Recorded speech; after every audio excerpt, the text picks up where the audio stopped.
Okay, so a bit of a history lesson to start with. So this is me. This reminds me how old I am now.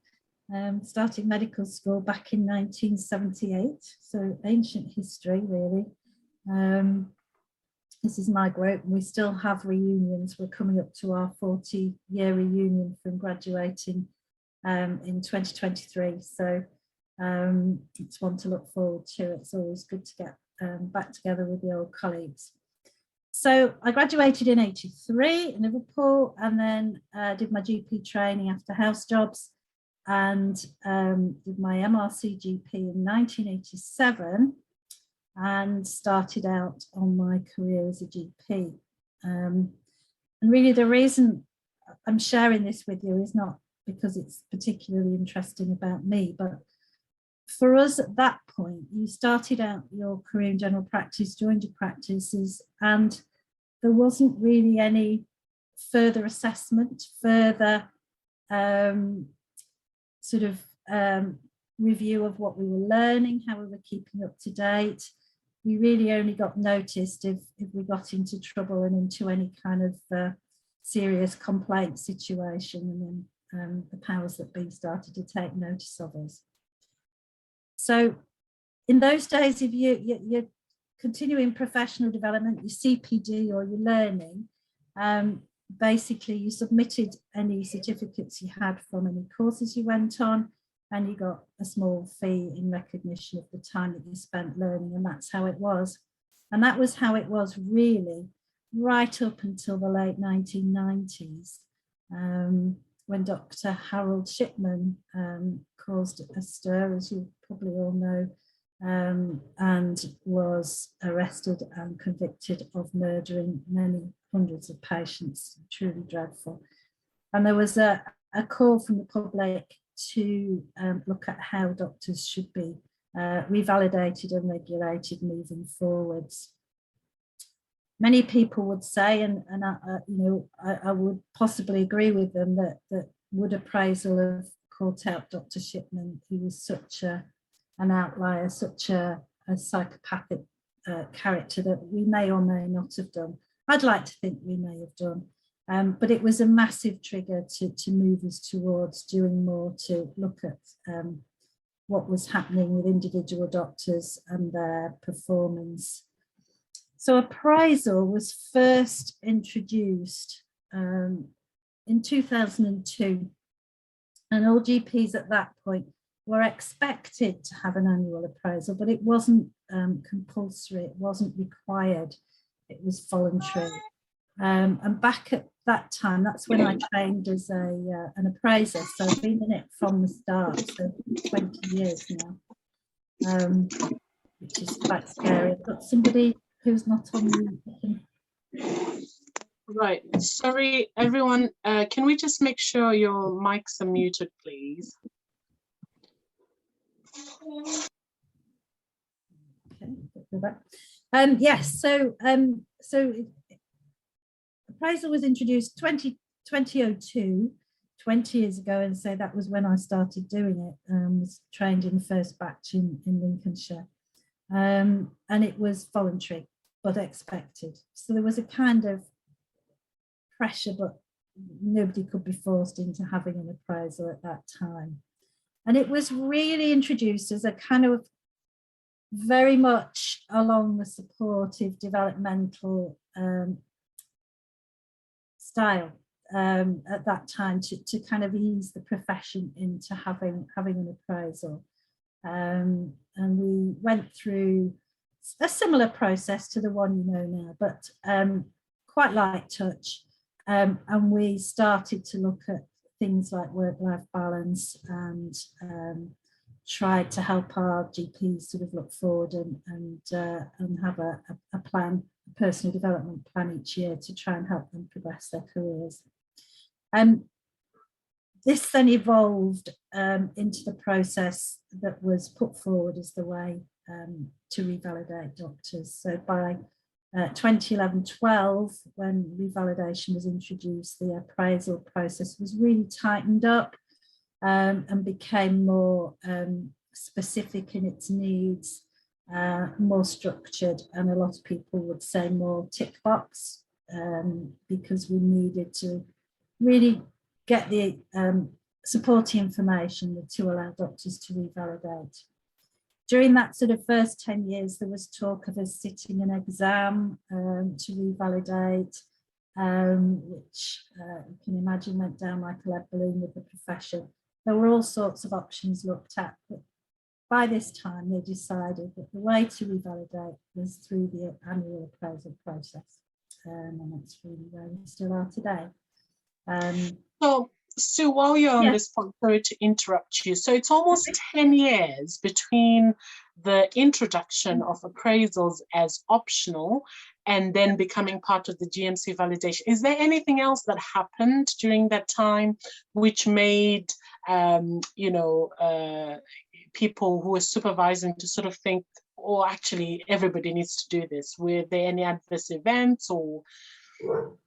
No, nothing along the sort of scale of shipment in general practice. I mean, there were other scandals, weren't there? There was the Bristol Heart scandal, there was the Morecambe Bay, I can't remember what that was, but within general practice, no. I think what we did, we spent that 10 years really trying to look at how this process could be made sort of sufficiently rigorous to use as a revalidation tool. How do I restart an iPad? Oh, we've got some chatting. While also keeping that supportive and developmental side to it, so that it wasn't too onerous and too threatening for our doctors. And that was a real challenge. And I think, as somebody, I've been training all the new appraisers in our area since 2011 and 2012, and we've really always focused on training around those sort of more pastoral elements of the process while collecting the information required for revalidation. We toyed around with the feedback surveys. Obviously you'll be familiar with those now, that we have to have the colleague and patient feedback surveys. There's a lot of work done in that 10 years about trying to decide how best to do that. The colleague survey in particular was a bit of a barrier for a lot of our colleagues.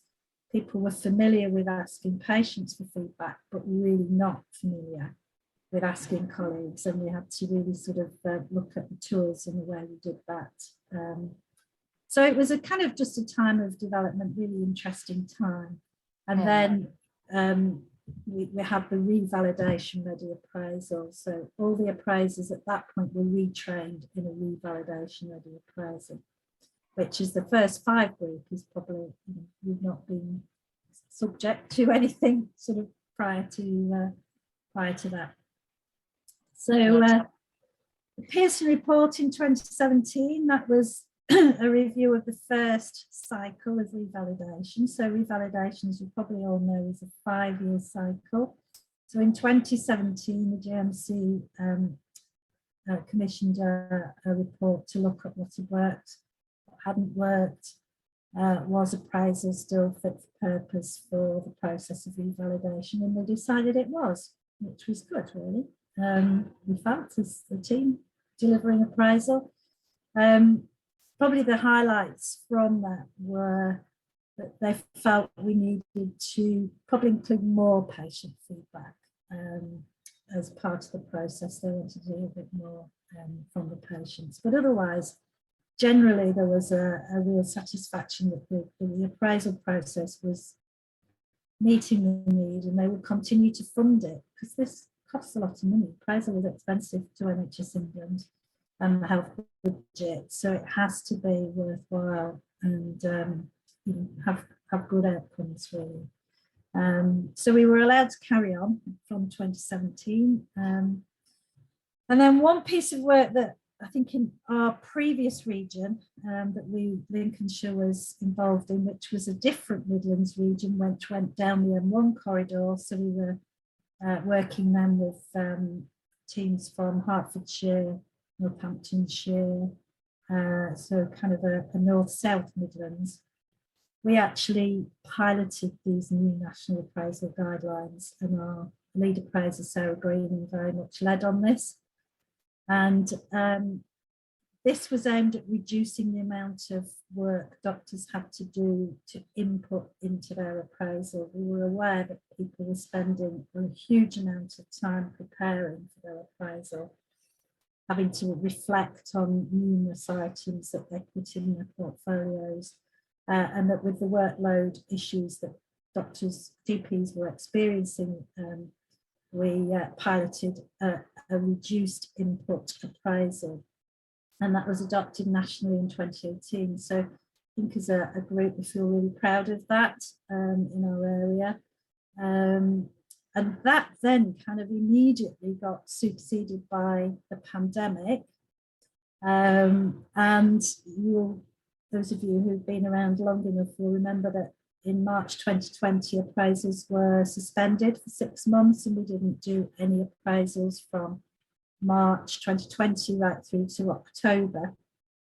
And in that time, the national team revisited our national appraisal guidance document from 2018 and shrunk it again to minimise the workload of appraisal preparation. So in a kind of to summarise where we are, we really are now at a place where we feel that the work required by our colleagues to prepare for appraisal is really at a place where it's really doable, really manageable. And many of you will have already used the 2020 template and realise that it is actually very much reduced process, which I think is good. We've got this now at least till the end of this appraisal year. So we've just started a new appraisal year. The year runs from April to March. And so this document, the 2020 template's the one that we'll be using this year. And then there'll be, as always, is ongoing review of its fitness for the job. But the feedback from appraisers and from appraisees is that this new style of appraisal has been really welcomed and is very, very popular. So that's good. Any questions on that, anybody? No, there are no questions in the chat, Sue. Yeah, and at this point, I just want to welcome everyone else who's joined in as well. Yeah, so the rules is that if you've got questions, feel free to raise your hand or type in the question in the chat, and we'll keep an eye on that and hopefully, yeah, find this engaging. I'm not sure, Von, why, but the slide moving. I'm going to have to reshare, okay? So just, okay. Don't know why this keeps happening. That's fine.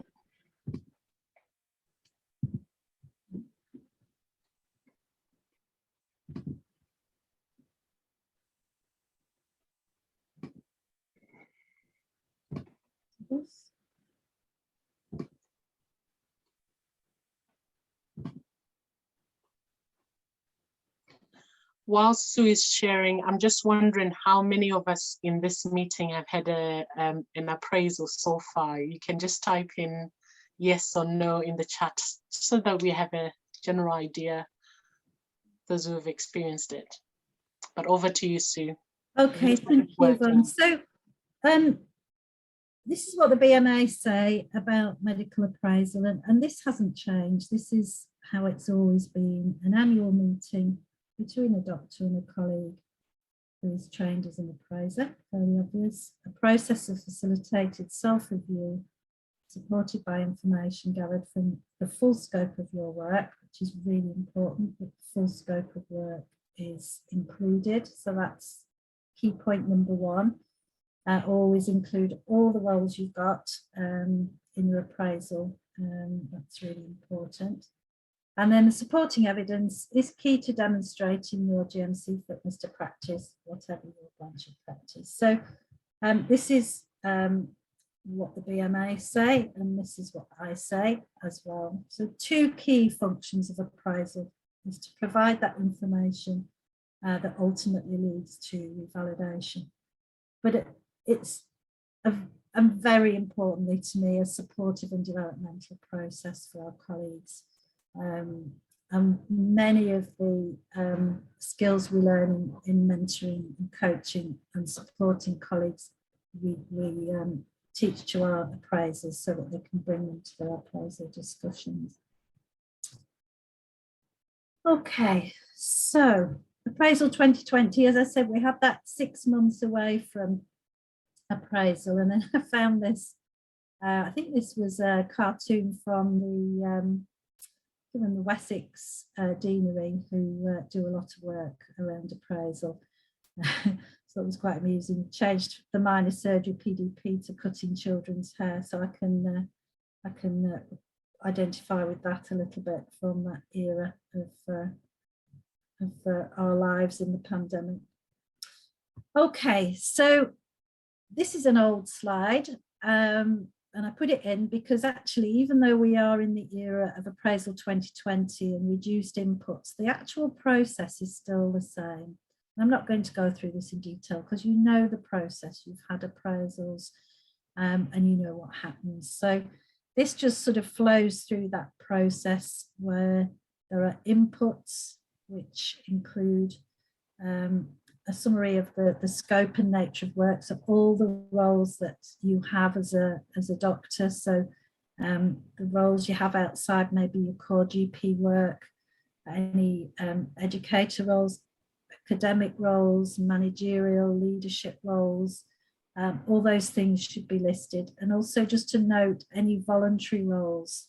We've got many colleagues who volunteer for sports clubs, or maybe St John's Ambulance, that sort of thing, where they're working as a volunteer but using their registration, their GMC registration, as part of their role. And we want those to be included on the appraisal because it's important, just as a reminder, that the doctors need to know how they're qualified for that role and whether they're keeping up to date, and that's for their own protection and most importantly for the safety of patients.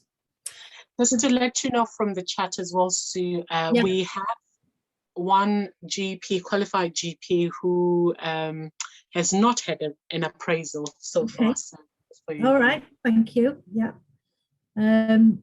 Yes, so this process of the inputs is done through the toolkit. So if we've got somebody who's new to this process, then the role of the toolkits is sort of key to mention. So if you've already done an appraisal, you will have used one of the recognised toolkits. The inputs go in through the toolkit and they guide you beautifully. They're very well designed to guide you through providing this information. One of the points I raised today with the ST3 group this afternoon was about having a personal development plan from training to lead into that first year of practice, so that a personal development plan review can happen at your first appraisal. And the trainers know that that's something that should happen, is that you should leave training with a personal development plan for that first appraisal. And then this bottom box around achievements, challenges and aspirations, which is really elevated through the process to kind of high on the list in appraisal 2020. That's the bit of input we do ask for people to really think about what their achievements have been in the last year, what challenges have they faced, and what aspirations do they have for the future. So that's a really important part and requires a bit of thinking before the meeting to reflect on the year and to think a little bit forward about what lies ahead. So that's the inputs. Then we have that confidential, reflective discussion with a trained and hopefully very supportive and curious appraiser to find out all about our experiences. And also the word challenges there is not as a threat. It's good for us to be challenged in our thinking about particularly where we go next and where we can develop. And then the outputs, a personal development plan, a summary document, the appraiser statements, and then the sign off. So this is the element where the GMC requirements are fulfilled. The summary document's really important. And one thing I would say about this is be happy with your summary. When you get the summary to sign off, I think people are so relieved this process is over, they often just sign it off and go, phew, that's it for another year.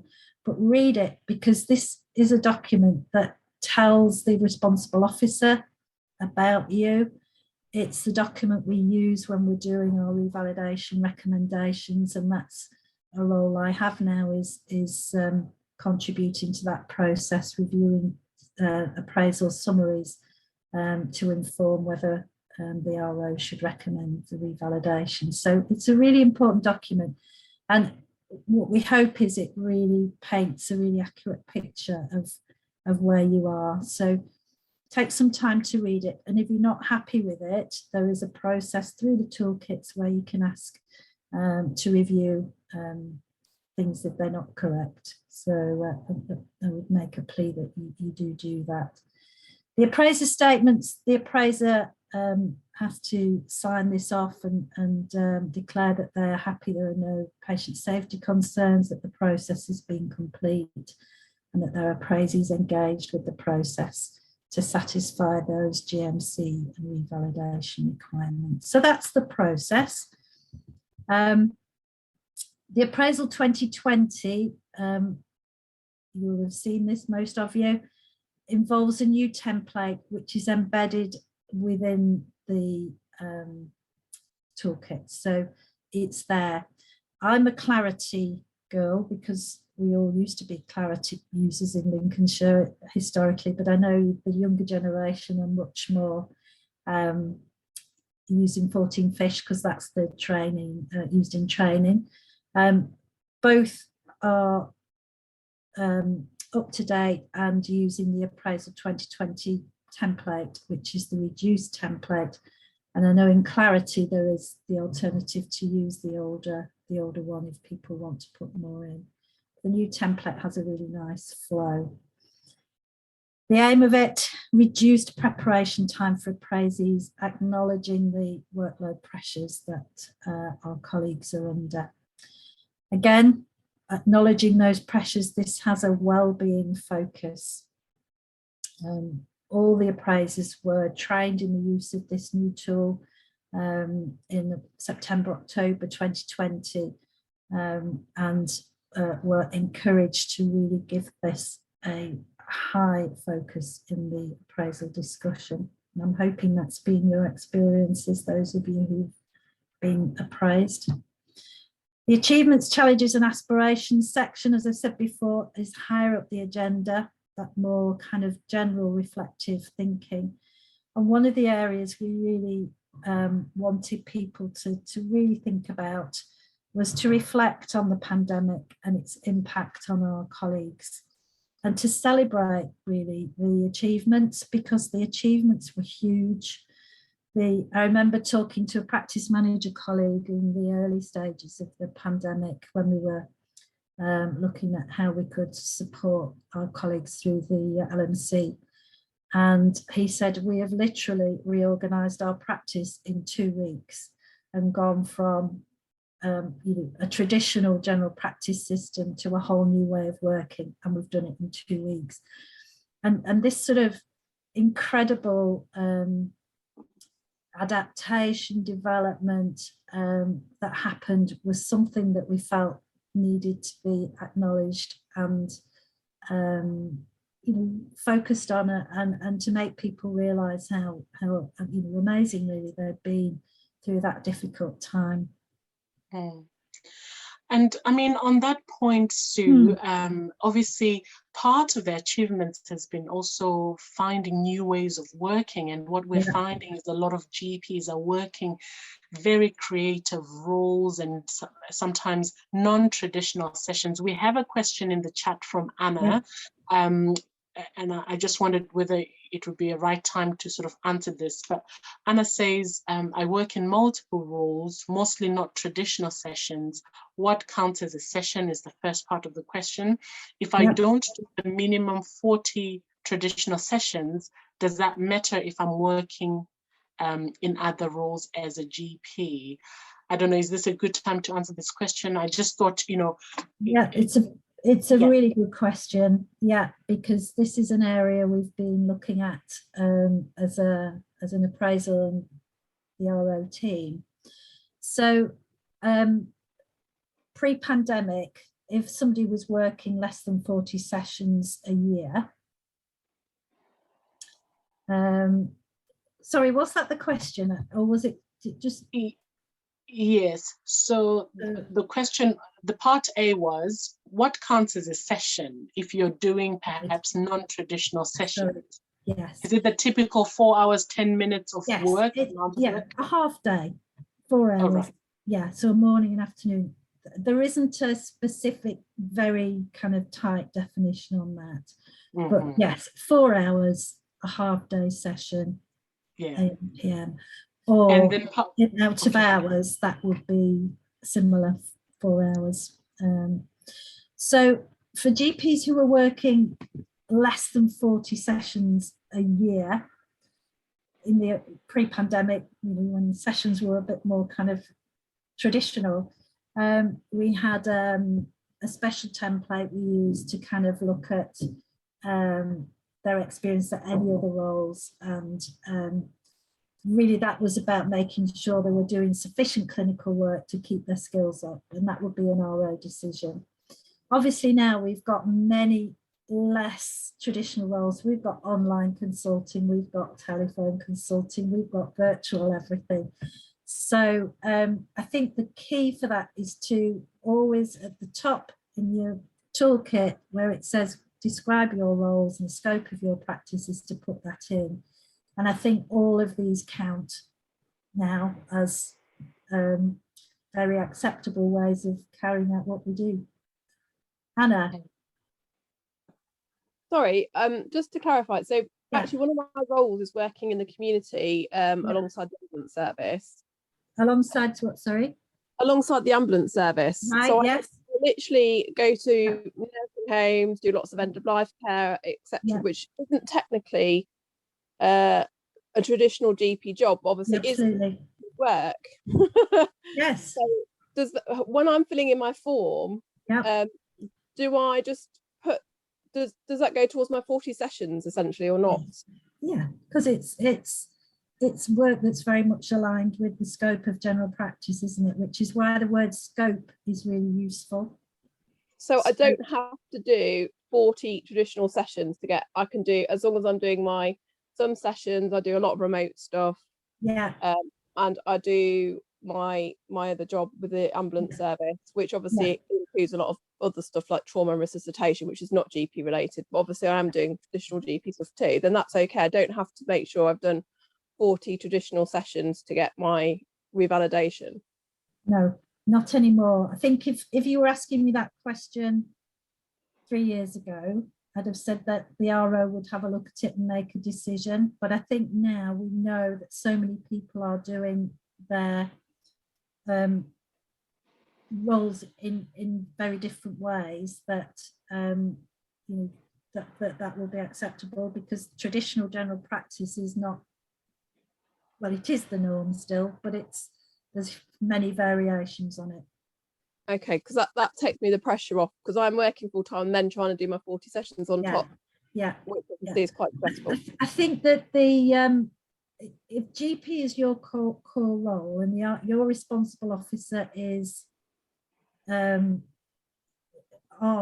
medical director locally, then your appraisal would still bring in all those roles, but your appraiser would want to know how you're keeping up to date and being sure that you're kind of fit for purpose in those roles as well, even though they may not know very much about those roles. It's just you have one core appraisal for revalidation purposes.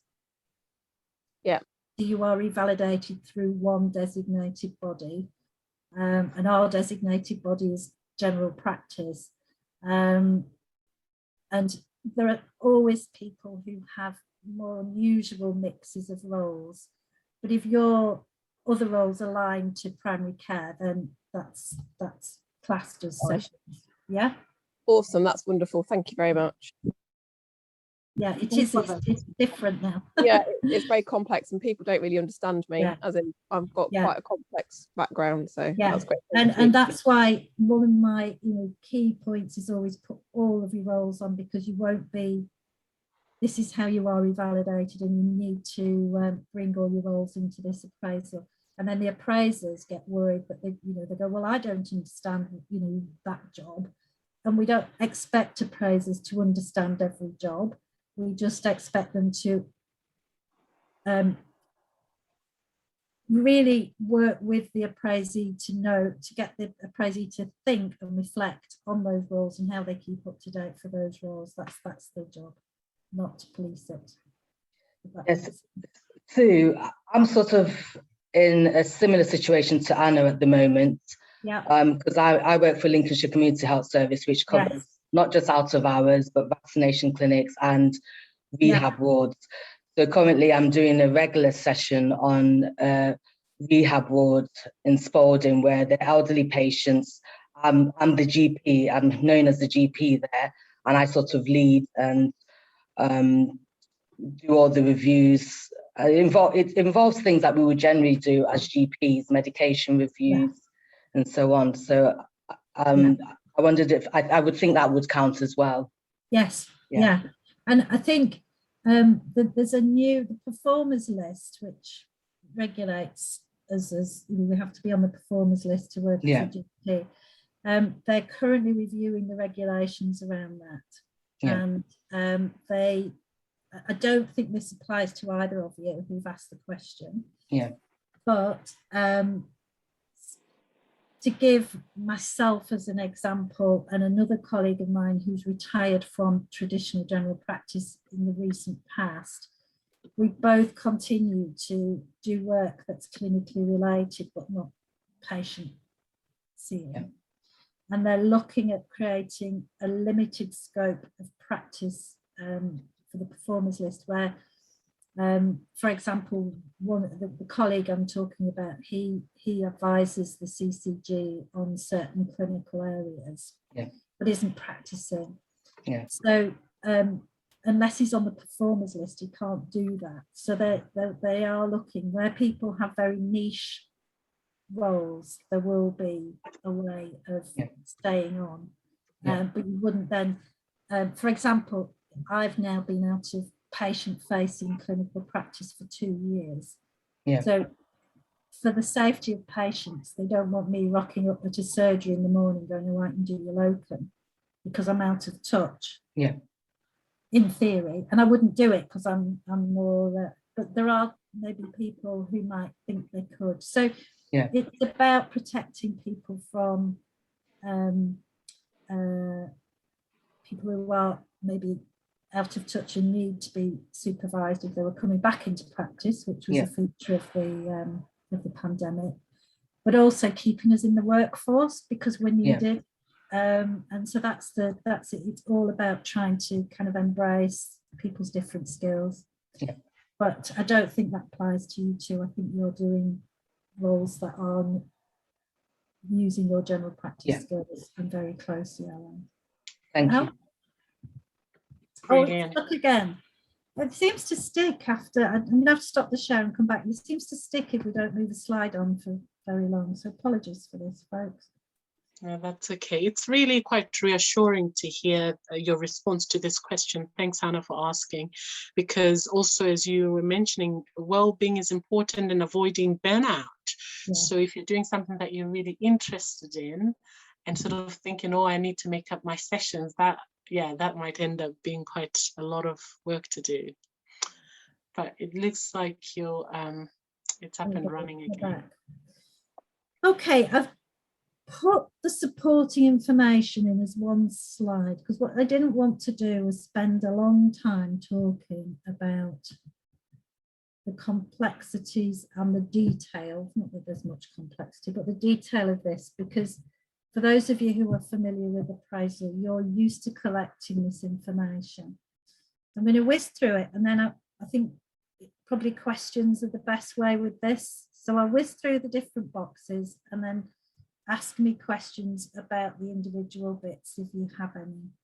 So this is the supporting information that you're asked to bring to the appraisal process, so in the documentation and the discussion. So CPD, straightforward.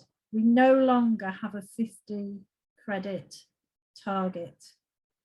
That's old fashioned, and it went out with the 2018 changes. It's a guideline that Royal College of GP gave us that a GP should be averaging 50 CPD hours or credits per year. And it was only ever a guideline. What we do now is really ask our appraisers to look at whether they feel that the doctor is doing enough learning to keep them up to date across their roles. And if somebody like Angela and Anna that have many roles, really looking at that over the 5-year period. So we're not expecting that there's a lot of CPD for every role every year, but over the 5 years of the revalidation cycle, you would want something for each role.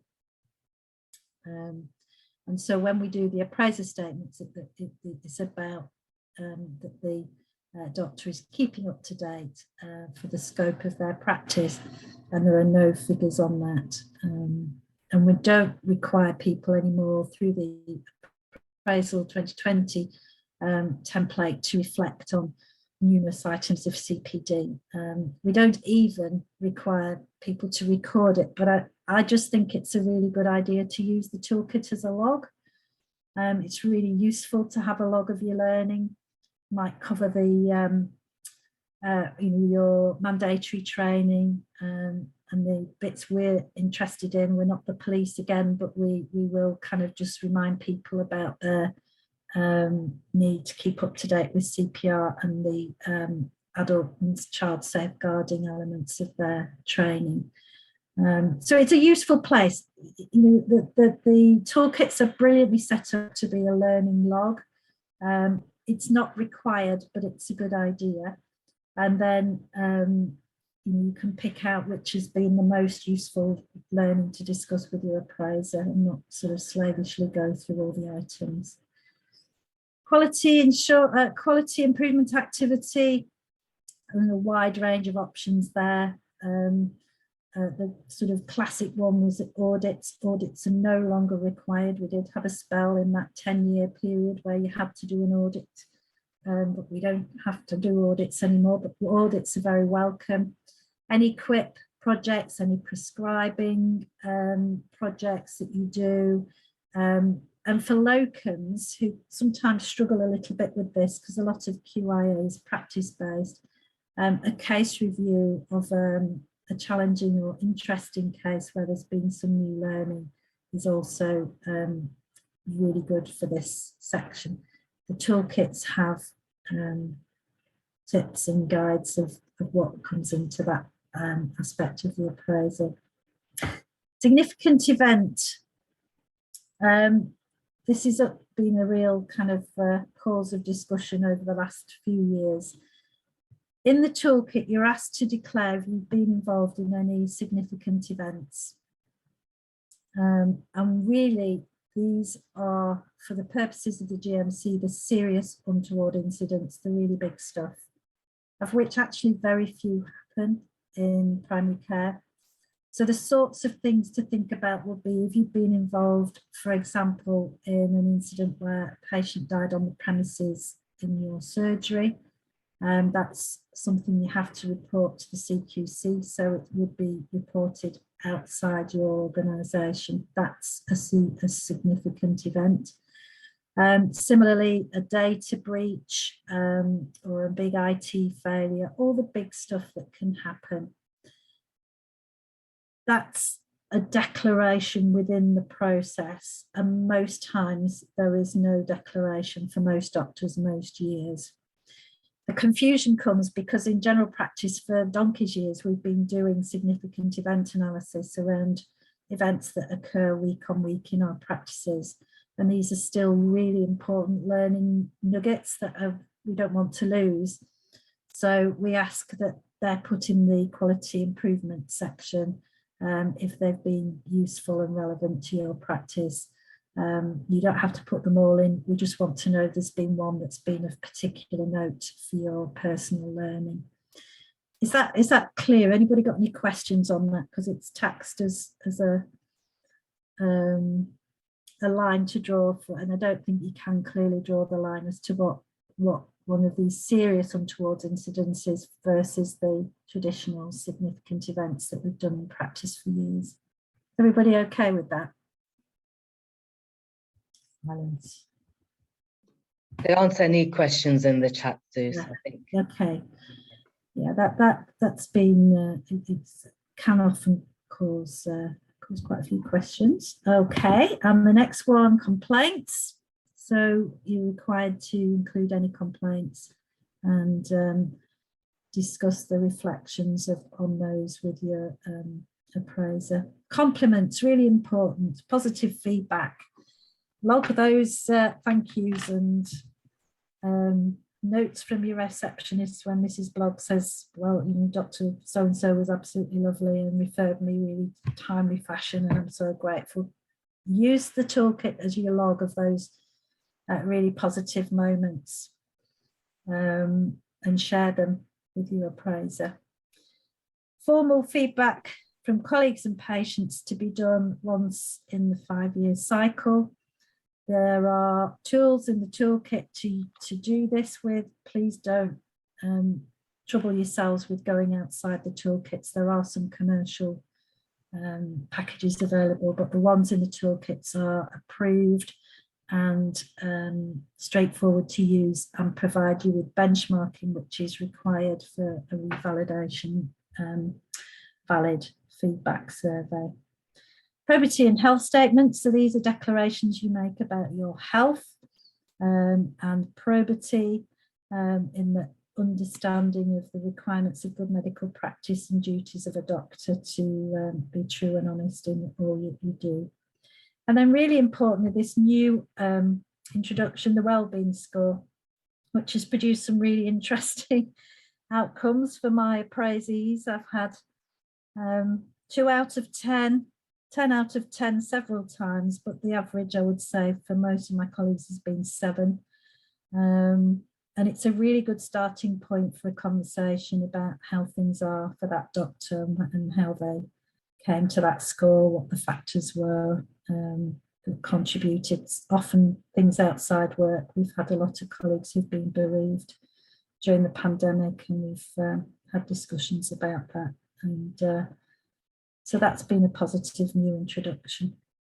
Any questions about the supporting information?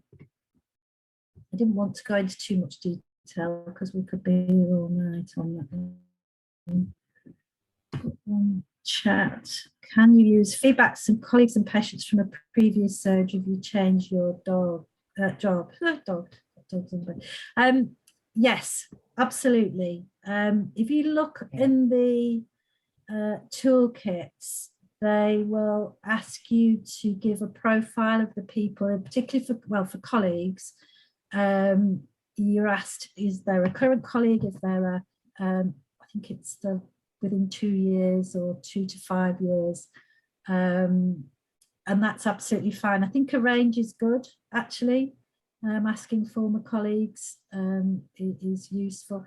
And the other thing I think we like to see is a range of colleagues. So you go out to your doctor colleagues, but also the nursing team, pharmacists, receptionists, secretarial support, all the people who you interact with. And sometimes you'll find that the non-clinicians say, oh, well, I can't answer the questions about you because I'm not a clinician. But it gives them the option to not answer if it's a question they can't answer. But I think it is good to get a range of people. And for patients, yes, you can, if you moved practice and you'd only got, say, 10 or 15 patients from one practice, then yes, you can use patients. You can use patients from the different settings that you work in, and that would be recommended, that you would get feedback from the different roles that you've got. Historically, most patient surveys were done on paper, but now quite a lot of people are using email as well to get their feedback. But the toolkits have really good options for this. So whichever one you use, it's all in there. And then they send you a really nice report with all the information that's required. Oh, we've frozen again. I don't know why that keeps happening. So bear with me again. Von, if you want to chat for a minute while I go out and come back in. Yes, I was just mulling over a question, and I don't know if you can multitask, sort of thinking through a question and trying to sort this. But on significant events, yes, I just thought, does it have to be the cases or situations where there was actual harm, or maybe near misses as well, which could have potentially caused significant harm? Yeah, just bear with me. I'll just try and get this screen share going again, and then I'll focus on your answer. I'll give you a better answer for that. So when you ask that question, are you thinking about the serious ones that you declare? Yes. Yes. So just bear with me 1 second. Because sometimes the reason why I'm thinking about that is sometimes you don't come across any serious significant ones in a year, for example. Yeah. So most people don't declare anything most years. So those really big events are rare in general practice. So most times you will say, no, I haven't. And I think the wording is clinical or managerial responsibility for a significant event. So it's rare that you would do that.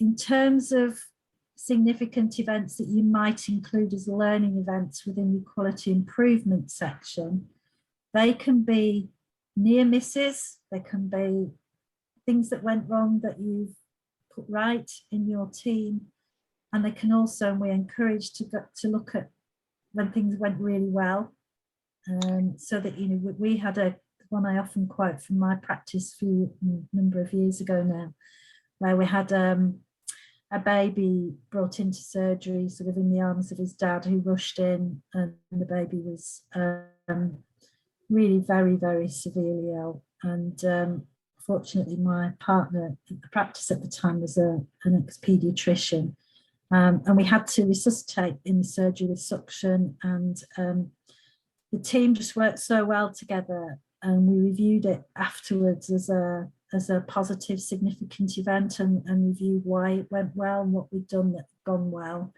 in terms of the equipment that was available, how the healthcare assistant had supported the paediatric experienced doctor. I was on the phone to the paediatric registrar getting advice from the hospital. And when things go well, it's really good to kind of know, well, why did that go well? What will we do again? Will we change anything about it? And just celebrate it. So yes, always think of the good ones. If you have a successful CPR in your surgery, that's, look at why it worked, why was it successful, what you're going to do again. But near misses are really important as well, because it's one of those times where you'd just be looking at the things you could change to avoid it happening again. So that's what it's all about, really, and I suppose that leads in quite nicely to reflection. Absolutely. So a word about reflection. This is required. This is what the GMC required from us, and you see that quote goes right back to that time of change in 2012 when the appraisal that's led to revalidation was brought in, that reflection was required. And I would say over the years I've been doing this, the biggest concerns I've had when I've met my appraisees, and there have been very few, because most people haven't had concerns about, have been where people just really are not reflective at all and resist reflection. And that's a real concern in a colleague, because things may then go wrong. This is my kind of what's the Idiot's Guide to Reflection, but I really like this way of thinking about what reflection is, because it's straightforward and easy, and that's me all over, really. Don't like things being too detailed or complicated. So think about what it was that happened. What was the learning in your CPD? What event was it that you undertook as a learning exercise? Why did it matter? So what? What difference did it make? What did you learn? Why was it useful?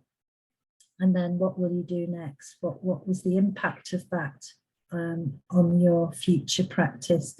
And you can apply this to complaints, to significant events, and to a simple article that you've read as a reflective exercise.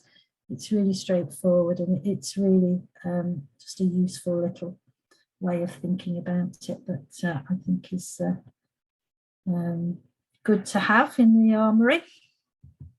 So why does it matter? So we've sort of touched on that, just talking about the significant events there. You need to think about the impact of what you learn and what you do, and the outcome, and sort of going back a number of years when we talked about what are we trying to achieve by appraising our colleagues and by investing in the appraisal processes. At the end of the day, what we want are really good outcomes for patients. And really good outcomes for patients come from well, healthy, motivated doctors who are always reviewing what they do to make sure that they're doing the best they can, accepting that we're all human and mistakes happen. So when mistakes happen, we need to go back and look at why that happened and what we can do to change it. I use the middle slide as a kind of, we're not very good at congratulating ourselves as doctors, but it is important that we do that. So taking a look and thinking about what we did well. Now, who's that on the end there? Oh, she got a name above there. There's a giveaway. So there's Donna Ockenden with her recent report from the Telford and Shropshire maternity inquiry. And when it really goes wrong in a major way in a secondary care trust, this is what happens. And you can't help but think if these organisations and the doctors and managers and teams within them had been more reflective, that they might have maybe stumbled across where things were going wrong earlier. And this is one of my other hats I wear, is thinking about culture that surrounds an organisation and practices about being reflective and being willing to review and look at things and try and make things better before things develop into major problems, which we've seen on a number of occasions. So that's why it's important. Okay, creating a PDP. So this is one of the outputs we talked about earlier, and PDPs are really important to the appraisal process. Two of the questions on the appraisal output statements are about PDPs. One is, has the doctor, your appraisee, completed or worked towards and been successful in achieving and made progress on their previous PDP, and have they got a realistic new PDP? So PDPs are important and are probably something that the appraiser can help you with. We get a range of people. We get people who come to their appraisal meeting with a fully formed PDP that they've thought through and are ready to go with before they even have an appraisal discussion. We have people who have no idea what they want to put in their PDP and need some help and guidance from their appraiser. And we have people who have a bit of an idea, but the ideas get firmed up during the appraisal discussion, and all those are absolutely fine. Smart goal setting is part of the process. I think everybody's familiar with that. And obviously the idea is that your appraiser supports you to kind of put those pieces in place to get to where you want to be. PDPs run from one year to another, but there's nothing wrong with thinking big. So if you're somebody who, for example, is considering, say, doing a master's in medical education and it's going to take a number of years, that's fine. And it can be included in the PDP by kind of looking at where you would be in a year's time along that path, and breaking it down into something that's achievable along a path to a kind of goal that sits further in the future. So it's a bit of a limiting factor, I think, in the appraisal processes, that we only think in 1 year blocks, but it shouldn't be something that puts you off having those really kind of big goals in the long term, and just thinking about where along that path you might be in a year's time, and that would be the PDP item. Okay, toolkits. So we've got 14 fish, which is probably going to become the tool of choice in the younger generation because of its link to the trainee portfolio.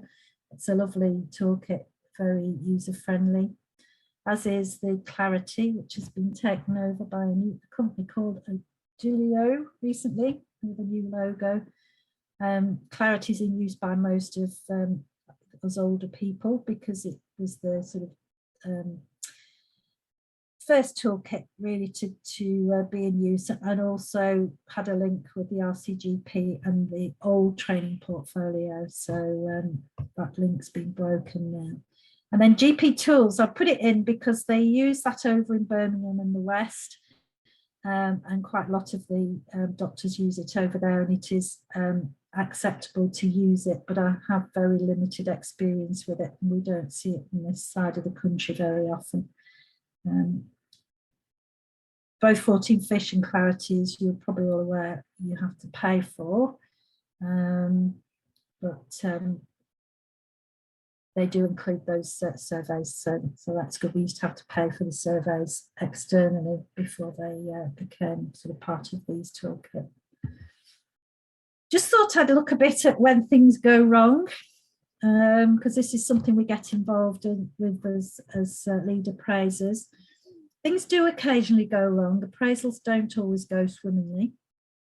And these I would say are my view of when that is the case. So differing expectations of the appraisal process between the appraiser and the appraisee can be a bit of a source of problem. Over familiarity and collusion. So it's really important that your appraiser is somebody who's external to your world. So if you find that you're allocated an appraiser who is a friend or a close colleague, then just let the office know and get that changed. There's a conflict of interest there, and it shouldn't happen. Tick box approach. This is we have one or two of our appraisers who still like to take a tick box approach, and we do our best to try and promote a different style of appraisal. Lack of time to do the job properly on both sides. So if the appraiser is too busy and can't give you the time you need, or you're too busy and you've only blocked out an hour in your busy day, it's not going to go well. The average time for an appraisal is 2 hours. So, and it needs to be given the appropriate time. We have some appraisers who are not up to date. Can you believe it? Current guidance, I'm sharing our secrets here. And we also find that where an appraiser takes on what we think of as a teacher-pupil dynamic with a kind of teachery, what do I want to say, approach, not a peer-to-peer approach. For me, it's very important that this is a peer-to-peer experience, not something where your appraiser takes on a role of superiority over you. It's a process that occurs between equals. So if you're not happy with your appraisal, we want to know. We want the feedback, and the feedback forms that we're currently using, I think, aren't great. So if you're not happy, let us know, let the office know, because we can't uncover the problems if we don't know. And often it's really when it's quite extreme that we we get a complaint about an appraiser that we act. But if you're not happy, let us know. We want to know, because we want this to be a positive experience for our doctors. So this is my view of what makes a good appraisal experience, which is what we want for everybody. So I think the Appraisal 2020 template has made the experience better. It's reduced that preparation time and doesn't require lots and lots of input beforehand. So I think that's better for everybody. It's made it more challenging for the appraisers because they haven't got as much to work with. And it relies on their skills to really kind of explore and find the information that they need from the discussion, and one or two of our appraisers have struggled with that, but I think that is a real advantage. It means that the discussion, the meeting, is much more important because there's less actual written information to work with. I think a good appraisal is more supportive. I think the time thing is really important. It's a really important time. Everybody's very busy, and 2 hours is a long time, but it is a time where you can really, really think about yourself and talk about yourself and describe your world to somebody. And sometimes when you do that, as we do in mentoring, when you talk about your life and your work and your work-life balance and everything that goes into it, that's when your best thoughts and ideas come into your head. We call them light bulb moments. And when we take time to step back and think about ourselves, that's when it can happen. I think a good appraisal is reflective, it's forward-looking, it's developmental, it's enjoyable, and an opportunity, not a threat. I think that's where I finished with my light bulb going on. So stunned everybody into silence. Come back to me on the experience. Tell me how it's been for you all. Well, I suppose for me it's been a positive experience. So my first appraisal was this 2020 version post COVID. And I suppose I haven't experienced the previous one for me to compare, but I do agree that in general, I found my appraiser very supportive, engaging, very interested in actually my development as a GP. And strangely, I'm actually looking forward to my next appraisal. Don't say strangely, that's what we want. That's what we want. We want people to look forward to it. That's our goals. That's good. What about anybody else? I can say my experience because I'm 4th year into being a GP, and I must say I didn't like the old method, and I found it difficult because I have an eye issue, so it was just very straining on me. But yeah, last year's experience was a lot better. And the feedback from the profession and from appraisers about Appraisal 2020 has been really positive. I think the wellbeing section is really important. It should have been there from the start. Yeah, I agree. Yeah. And I think we have the health section, and we do, we've always encouraged our appraisers to talk about work-life balance, but I think this kind of makes it unavoidable that it's there, and that score, people kind of go, oh, I don't know, and what I always say to them is just think of the first number that comes into your head, because it's probably right. If you're asked your wellbeing score, it tends to pop into your head quickly. And the most interesting one I had around that was somebody who scored themselves 7. It was somebody who had a number of roles, quite a complex portfolio. And I said, okay, so if we were just scoring the general practice bit, what would that be? And she said that would be 2.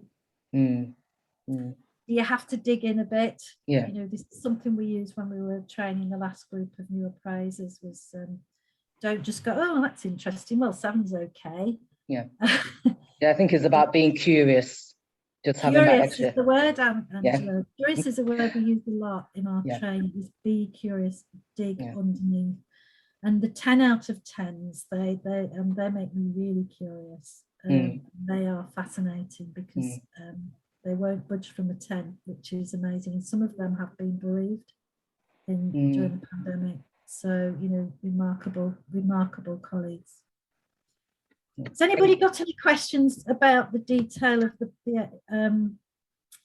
kind of, you know, a bit I brushed over about the supporting information, because I'm aware that I brushed over that a bit. I think for me it's been quite, it'll be my first appraisal as a GP in August. And I was really nervous. I wasn't sure what to include, what QI really meant. Because I think as a trainee, most of it was heavy duty, things like, you know, audits or drug audits. And, you know, and I was thinking, oh my goodness, not again. And I think just, I'm a full-time locum as well for a number of reasons as well. So I was quite anxious about where to get that kind of information, you know, that kind of information over months and months and months. And I think it's quite refreshing to hear you can actually write about a case that was quite challenging. And I think the options are there that you can sort of reflect on and write about. And I think that is a good takeaway for me. And I think just it does takes on the pressure quite a bit, actually. Yeah. Thank you. And the thing is that, you know, this isn't a pass-fail process. Yeah. There are a very small number of people who the appraisers come back to us with concerns about. And the whole idea of if there's a concern is to try and help that doctor with whatever the concern is. So we end, I mean, over the years I've been doing this, we've had a very, very small number of real resistant doctors to this process. And they've generally been from my generation, because they never used to have to do it. As I said, you know, we came into this and nobody ever asked us anything or expected anything from us, and why should we now do this? But engaging with the process is really the key. And if people are struggling with what they need to do, then the team are there to help them. And if somebody has a really difficult appraisal because they've not had time or not been able to produce much information, as long as it's there the next year, then everybody's happy. And we think they're safe. You know, it's about patient safety. Yeah. So I think yeah, it feels more approachable than anything. I think it's more engulfing, more engaging, and it's almost part of what you do every day. And I think that almost is comforting, actually. So you feel like I'm not going to an exam or going to be grilled about you know, X, Y, and Z. And I think that's been really helpful for me. Yeah, I think that sort of peer-to-peer thing is really important. Curious, you want somebody who's curious. We want our appraisers to challenge you a little bit in terms of what's next, you know. And sometimes that challenge can be, do you know what, I look at this and wonder if you're doing too much. Tell me how you fit all that into a week. That's probably more common for a challenge. You get these millions of roles people are doing. You go, wow, you know, can I just say, you know, that looks really, really busy. Can you just talk me through how you manage that? And that's challenge. You know, it doesn't have to be, oh, you know, we expect you to be doing this, that, and the other new things. It's about keeping people well and keeping people positive in the workforce. Thank you. We've got a question in the chat before I allow Former to ask a question, because he's got his hand raised up. But someone is asking about whether the PSQs, whether one has to pay for them on all the toolkits. In clarity, no. And I'm not sure with 14 fish. I know 14 fish is a bit cheaper to use, but that may be because they then charge you an extra fee for the surveys. I'm a Clarity user and it's included. But that's changed a bit over the years. They used to be all done kind of through private companies that did them externally. Not all of them, because some people used to use them just sort of GMC standard forms, but then they weren't benchmarked. This is why I say keep it simple. Use the toolkits, because once you start going outside that, it can, you need to be sure you're meeting the requirements of a revalidation appropriate. Thank you. Fome? Right, thank you very much, Sue. Very helpful session so far. So I have two questions in one. Number one, I have my first appraisal this year and my revalidation this year. Yeah. So I'm going to ask, is one appraisal enough for revalidation, or you need when did you start for me in practice? October last year. Yeah. So usually what happens is, as you come out of training and you've passed your training, you are revalidated. And it sounds like maybe what happened was you got a first appraisal before that happened.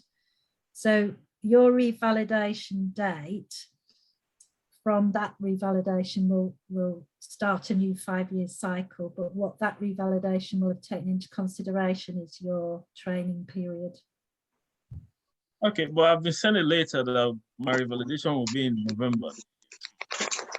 How would that happen?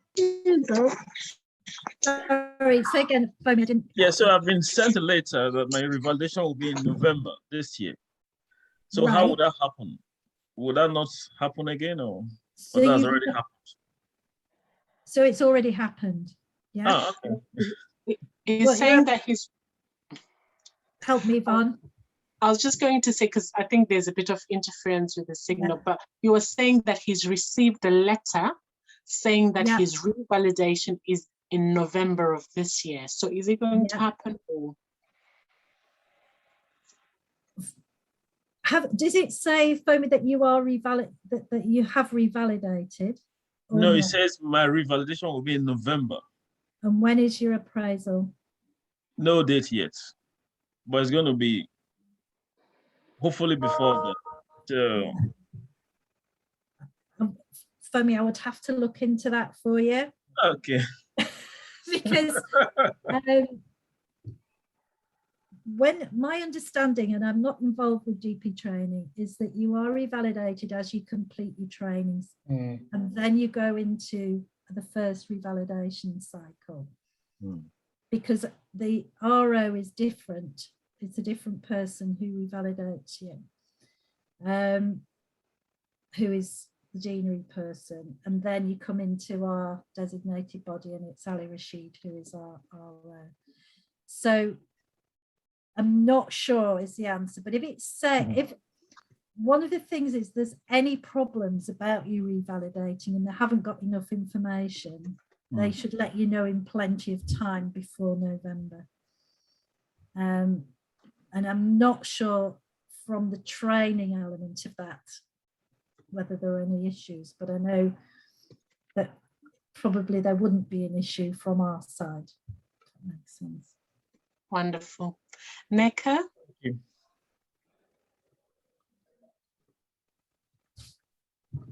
Hi, thank you for the lectures, Sue. Just a quick question regarding identifying details of names. Yes. I was writing this on 14-ish, and I put your name as the person who did this lecture, and it says name identified. Is that a problem? Right, good question. It's not a problem for me, but one of the declarations you make as an appraisee is that there's no patient identifiable information in your portfolio.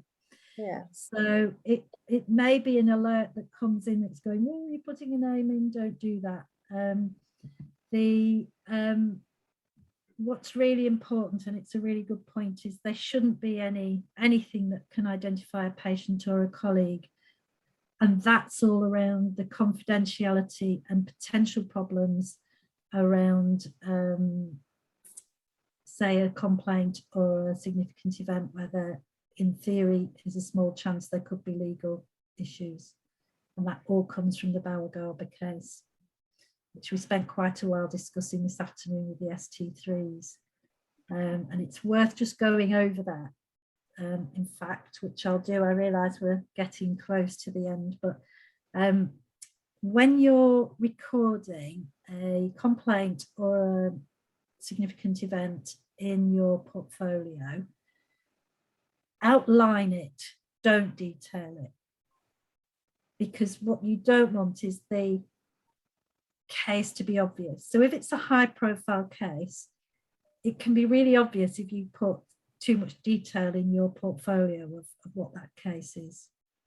So for example, if you were describing a complaint you'd had, the way I would put it would be something like, I had a complaint in writing to the practice manager from a patient who said that I delayed in referring them, and then they were diagnosed with a late stage cancer. That's not common, but it happens.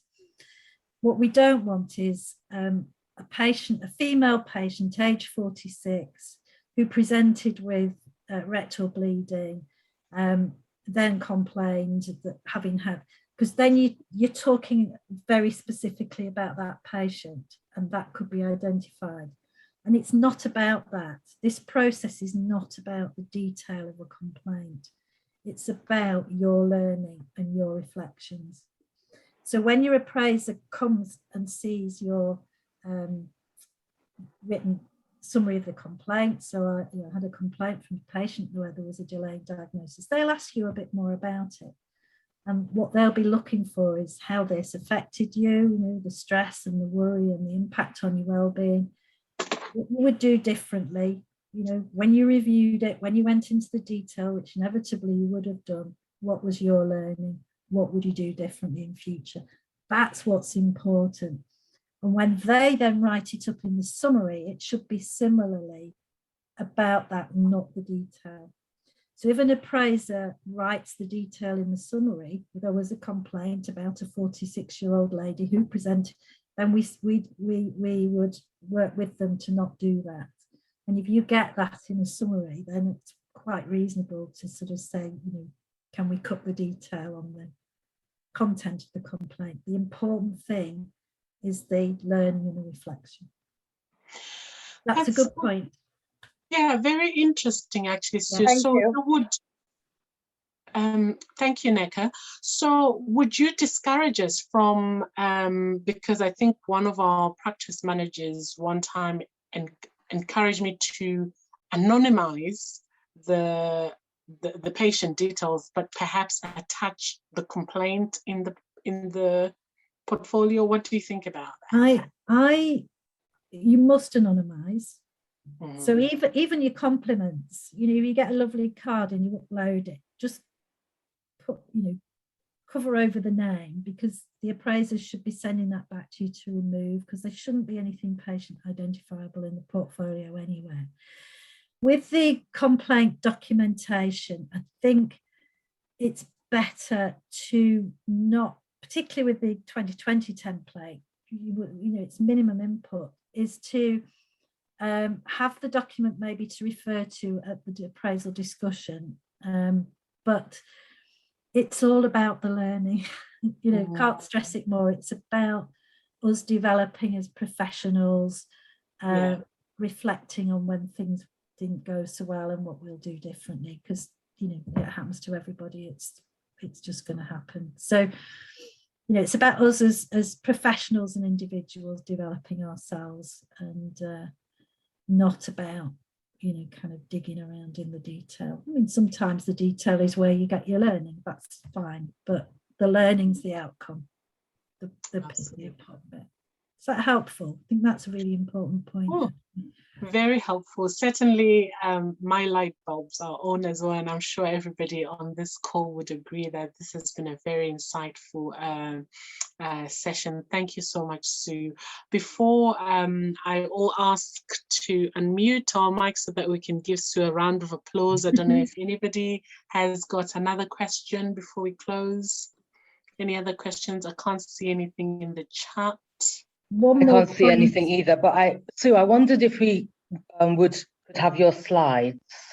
Would that be possible? Or yes, absolutely. Yeah. And can I just say one more thing? If you are if you hit a difficult time through illness, or really helpful to let the team know if you're on maternity leave so that they don't pester you for appraisals. Just let the team know. Our team are really supportive. This is all about making life easy for people, not putting barriers in the way. And the other thing, because you're all young, and the thing that seems to be happening, and I did it myself in my early careers, if you go and work abroad, let them know as well, because we've got lots of guidance on how to stay in touch if you work abroad, so that it's easier to come back. So that's quite important at the moment, because so many of our younger doctors are going abroad for a spell. Let the office know, then they're not chasing you in Australia for an appraisal, but they'll also keep you updated with how to keep in touch and what learning you need to do to come back easily to work in this country if you're away for a long period. Short periods don't matter, but a longer period, we need to know.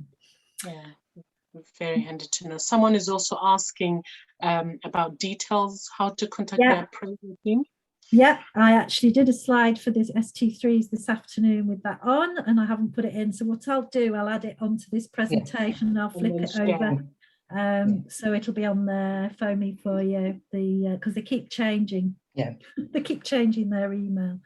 The person to talk to, phone me if you really are getting into, worried about this revalidation situation, is to speak to Cherie Robinson.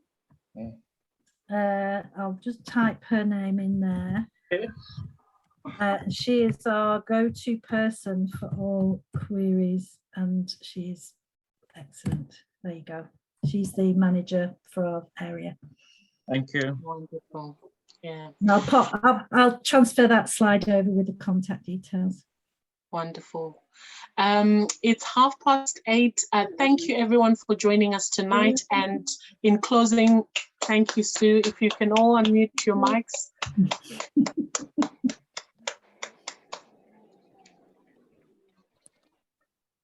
Wonderful. Okay, Von. I can see waves that everyone is so thankful. Thank you. Bye-bye. Thank you, Sue. Thank you. Thank you. Bye-bye. Bye. Bye.